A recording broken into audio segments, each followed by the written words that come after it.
మహారాష్ట్రలో బీజేపీ గెలిచింది, హర్యానాలో బీజేపీ గెలిచింది, ఢిల్లీలో బీజేపీ గెలిచింది. ఇట్లాంటిది వాళ్ళకి సంతోషం అవ్వచ్చు, అందులో తప్పేం లేదు, గెలిచారు కాబట్టి. ఓడినటువంటి వాళ్ళకి బాధ ఉంటుంది.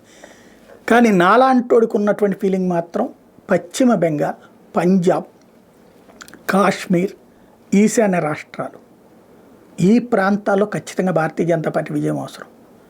అక్కడ ఎందుకు అవసరం అంటే జాతీయ భావం ముఖ్యం.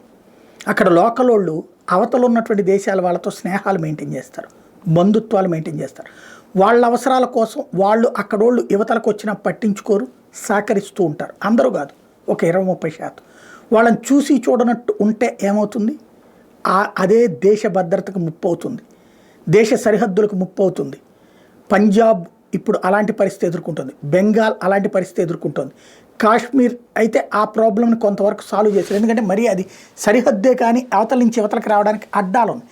పంజాబ్లో కూడా అడ్డాలు ఉన్నా కూడా జాగ్రత్తగా దూరిపోతున్నారు. అదే సందర్భంలో బెంగాల్ అయితే అడ్డదిడ్డంగా సహకరిస్తున్నటువంటి పరిస్థితి. బెంగాల్, పంజాబుల్లో భారతీయ జనతా పార్టీ విజయం సాధించకపోతే భవిష్యత్తులో ఈ 2 రాష్ట్రాలకి అత్యంత ప్రమాదకరమే కాదు, ఈ 2 రాష్ట్రాల వల్ల దేశానికి ప్రమాదకరమయ్యేటటువంటి అసాంఘిక శక్తులు, దేశ ద్రోహులు ఈ దేశంలో ప్రవేశించే అవకాశం ఉంది.